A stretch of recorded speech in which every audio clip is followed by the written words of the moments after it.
고려시대 푸른 언덕과 무성한 숲으로 둘러싸인 작은 시골 마을, 특별한 장례의식 풍습을 가지고 있는 정금 마을이 있습니다. 이곳에 살고 있는 젊은 사공, 회한 그는 오래도록 집안의 가업인 죽은 자를 저승으로 인도하는 장례의식을 주도하는 사공의 일을 하고 있습니다. 그는 죽은 자의 영혼을 보며 그 영혼이 사후세계로 잘 찾아갈 수 있도록 죽은 이의 영혼을 사후세계로 인도하는 역할을 가지고 있습니다. 하지만 그는 계속되는 가업의 무게와 영혼을 보는 일에 지쳐가고 있었고 자신이 하는 사공의 일의 보람을 느끼지 못하고 실증을 느끼고 있었습니다.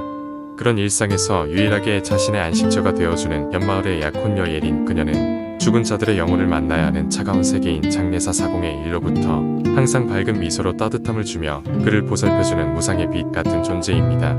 두 사람은 우연한 만남으로 첫눈의 사랑에 빠져 만남을 시작하여 서로를 사랑하며 함께 밝은 미래를 꿈꾸며 서로의 안식처가 되어주고 있습니다. 하지만 불행은 말없이 찾아왔고 그날은 예린의 마을에 장례식 날로 예린의 마을 사공이 장례를 치르고 있었고 예린과 마을 사람들은 모두 모여 장례의식에 참여하고 있었습니다. 그렇게 장례의 마지막 단계인 사공이 영혼을 저승으로 인계하던 중 사공의 실수와 영혼의 이승에 대한 미련으로 영혼이 폭주하였고 바로 곁에 있던 예린은 불의의 사고로 인해 목숨을 잃게 되었습니다. 자신의 모든 것이었던 예린의 죽음을 들은 회한은 실해에 빠지며 삶에 대한 회의와 분노를 느꼈습니다.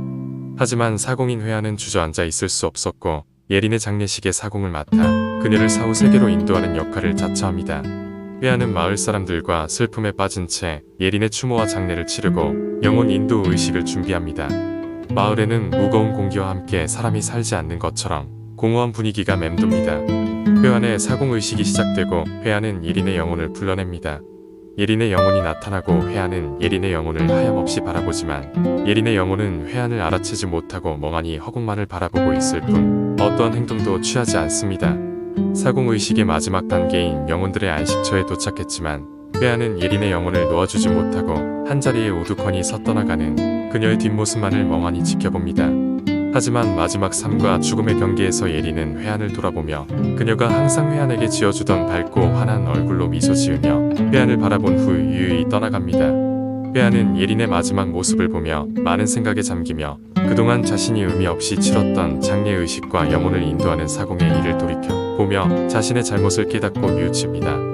이승으로 돌아온 회한은 큰 결심과 함께 예린의 관을 마을 사람들과 함께 인관한 후 예린의 미소를 떠올리며 새로운 장례 절차를 만듭니다. 첫 번째는 연애로 사공들이 선소리에 맞춰 서로 등을 대고 엎드려서 서서히 다리를 드는 율동을 반복하는 늦은 가락과 동작으로 죽은 이에 대한 애도를 표하는 것입니다. 두 번째는 청회로 사공들이 연주대를 바꾸어 쥐면서 회를 다지며 돌아갑니다.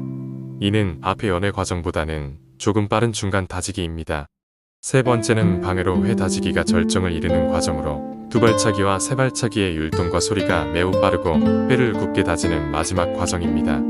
다진 가락이 나오면서 회전식 세 발차기 동작으로 시작합니다.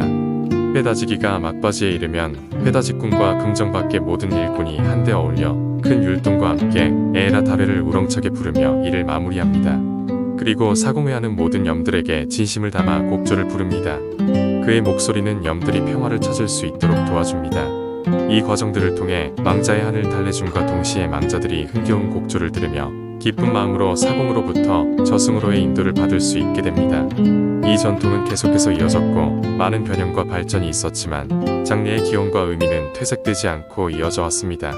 그렇게 회다지소리의 유래가 탄생하며 지금까지 이어져 온 횡성회다지소리 축제의 회다지소리의 기원이 됩니다.